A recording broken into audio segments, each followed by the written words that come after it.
For centuries, knowledge has been hidden in plain sight across the sands of time. Whispers of lost civilizations, cryptic symbols, and forbidden histories have been erased or concealed. What if the truth was never lost, but hidden? Welcome to Eye of Ancient Mysteries, where the past speaks and the future listens. Sit back, open your mind, and prepare to uncover the untold secrets of our world. Let the journey begin now. On the evening of August 4th, 2024, 4 young mountaineers had a close encounter of the second kind with 2 UFOs, and a little later they observed a third UFO in the southwestern part of Mount Vitosha. The following day, one of the witnesses of the unidentified objects contacted the network of United Bulgarian Ufologists.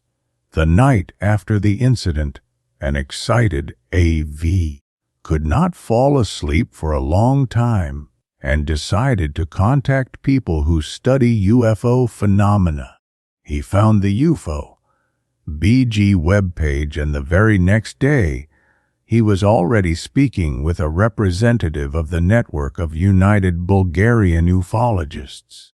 After an emotional account over the phone, AV offered to take us to the site of the event, and just 3 days later the researcher Niki Brankov was there to gather more details about the observation.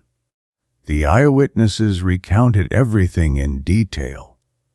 On August 4, 2024, between 2100 and 2104 mountaineers, 2 men and 2 women, who often go on night hikes and observe wildlife in remote areas, were near Studena Dam in the southwestern part of Mount Vitosha. That evening the weather was clear and calm. There were no animals around. After seeing nothing particularly interesting, on their way back the 4 decided to stop their car near a forest dirt road and spend another 10 minutes observing nature. The time was 22:20. AV decided to take advantage of the short break to relieve himself. He got out of the car while the others stayed inside. He walked about 15 meters away and looked up at the clear, starry sky. Then something caught his attention. At treetop height, he saw an indistinct, dark object. The object resembled an upside-down basin, and according to the witness its size equaled that of 2 such basins but larger, about 150 cm. Around the lower periphery, there were something like small dots, possibly lights, emitting a very bright white glow. The unidentified flying object, UFO, hovered horizontally above the trees at a height of about 5 to 7 meters. AV had his mobile phone in his pocket, but due to the excitement, he did not think to take it out to take a photo. However, he remembered that he had a very strong flashlight, a headlamp, and shone it at the object.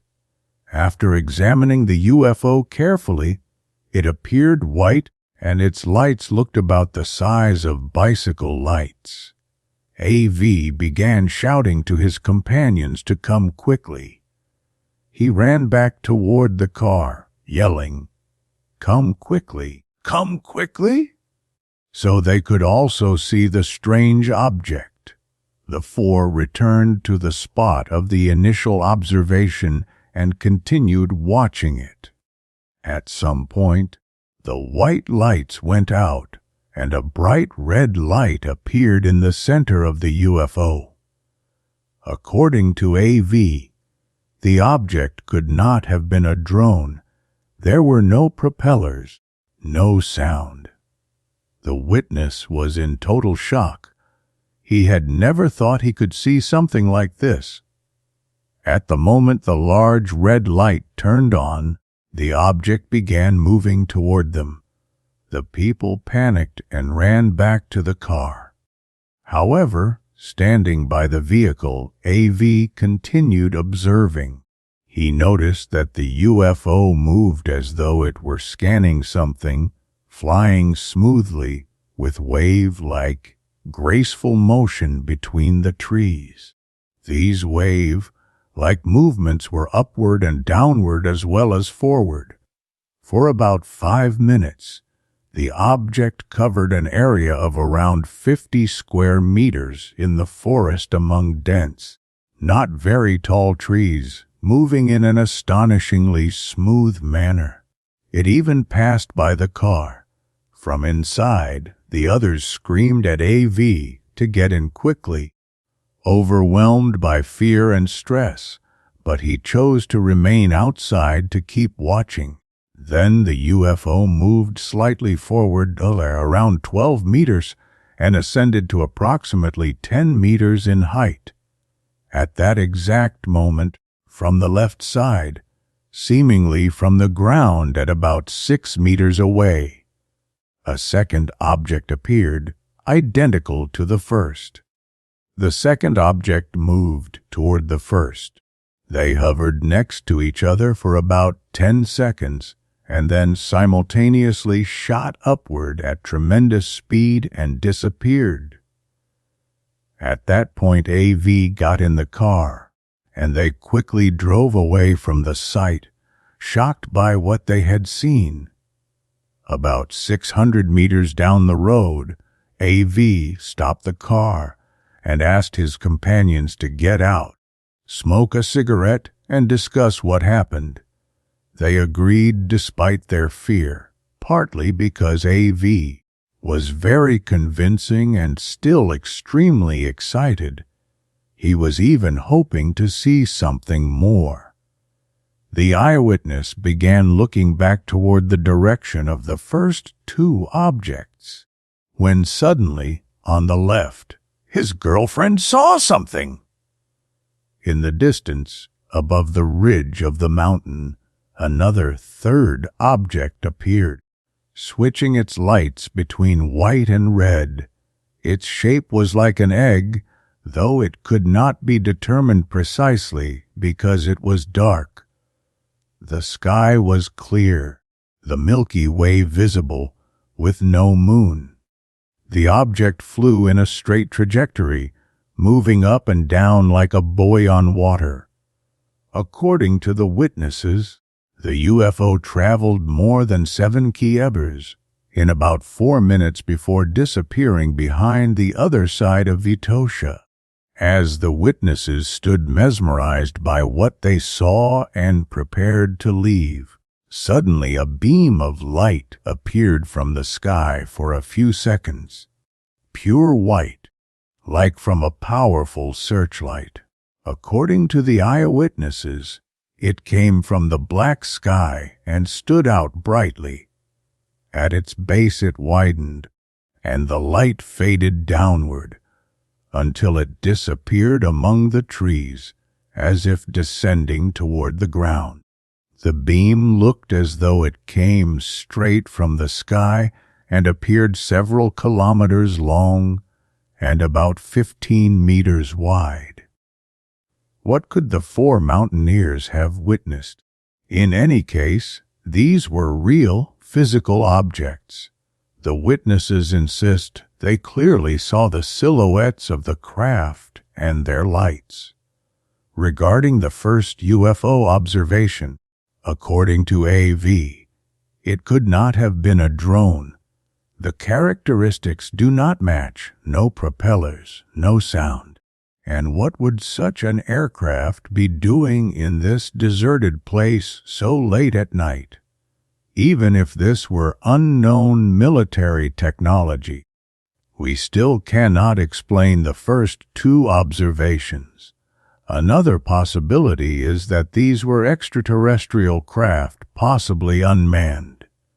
Interestingly, the first 2 objects were seen near a reservoir. Could there be a connection with water? Supporting this theory are other cases of UFOs drawing water for unknown purposes. Case 1, Australia, 1980.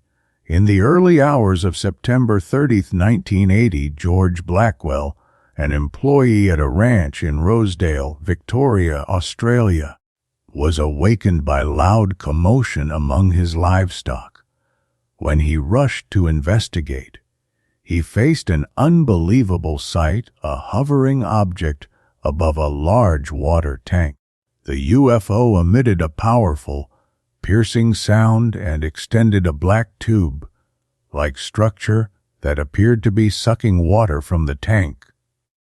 Moments later, the UFO vanished, leaving the previously full 10-gallon 460L tank completely empty. Blackwell's detailed description of the craft included its significant size, about 25 feet 7.62 miles in diameter and 215 feet 3 to 5 miles high, with a distinct black band encircling its base.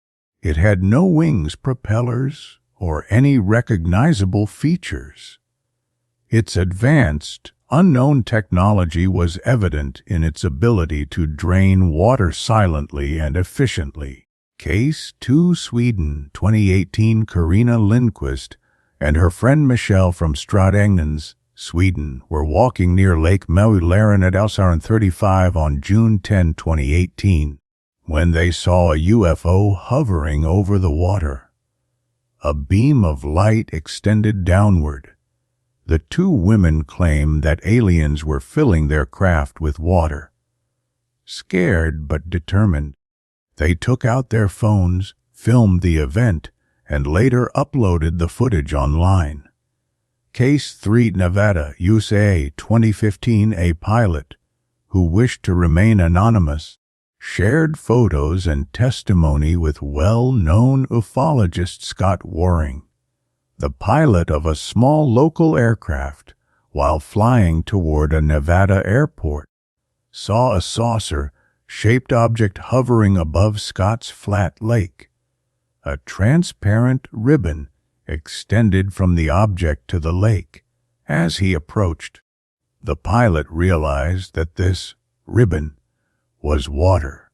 He attempted to contact the object via radio, but there was no response. Soon the UFO simply flew away, and the ribbon vanished. The lake's water level noticeably dropped afterward. Ufologists believe the pilot witnessed extraterrestrials extracting water, possibly teleporting it elsewhere, since such an amount could not fit inside the craft. We can state with certainty that the UFOs observed above Vitosha were physical objects, although we cannot be sure whether they were related to water extraction. Whether they were secret earthly craft, extraterrestrial probes, or objects from another dimension remains speculation. Although many UFO sightings can be debunked or explained by conventional means, these cases over Vitosha remain among the few that defy simple explanation, adding to the 5% of UFO encounters classified as truly unexplained. Aliens have a base on Vitosha. Ufologist claimed back in 2015, aliens have a base on Vitosha. Their goal is to zombify Bulgarians. This was claimed by ufologist Stamen Stamenov on Nova TV. According to him, aliens aim to zombify people, not only in Sofia, but throughout the entire country using special equipment. In the depths of Vitosha, they discovered something extremely valuable, still unknown to humans, he said. According to Stamenov, the tunnels dug inside Vitosha are used by hostile extraterrestrial civilizations. They have equipment and generators and irradiate Sofia. They are executing a special program aimed at the liquidation of humanity. Their influence on us is harmful, he claimed. He believes that someone needs the Bulgarian land, but without us. Over the years, many residents of Sofia have reported seeing flying saucers over Vitosha. Many dismissed these accounts as imagination, but Stamenov insists that aliens really do fly over certain neighborhoods. The secret of Vitosha lies in its depths, where the invaders have found something extraordinarily valuable but still unknown to us. Interestingly, Vanga also regarded the mountain with great respect. The clairvoyant from Petrich sensed the force within its core. Even before her death, she warned that by the end of this century Vitosha could erupt and unleash its wrath like Vesuvius destroyed Pompeii. Scientists, however, insist that such an apocalyptic scenario is impossible. Stamenov clarified. Although Vitosha indeed resembles a volcano in shape, the mountain is not of volcanic origin. It formed as a result of intense tectonic activity 80 million years ago, when the region was covered by a vast sea. Vitosha is hazardous because of its high seismic activity. The mountain continues to rise by about 5 cm each year. According to Stamenov, extraterrestrials are interested in Earth's riches, which is why much of Bulgaria's gold has already been taken. Regarding the mysterious military site at Sarachina, he claims the project was a mistake. The trench near the village was simply an ordinary hole. Nevertheless, the so-called Sarachina experiment, which began in late 1990 and lasted a year and a half, cost 130,000 leva. I gave the military the vision shown to me by the psychic Dimitar Kekemanov. It wasn't meant for digging near Sarachina. What needed to be processed was processed. The information about Sarachina is genuine. Israeli intelligence confirmed that the channeled message was ancient. This was a psycho-experiment on humanity, likely a combination of extraterrestrial intervention, i.e., alien zombification of humanity, and earthly factors. Much human health was lost there. It is not impossible that the extraterrestrials were just playing a joke, Stamenov added. According to him, some extraterrestrials come to Earth to have sex. Sometimes they visit us simply for carnal pleasure, and this has been going on for thousands of years. Although such encounters occur against human will, Stamenov claims they often develop into love.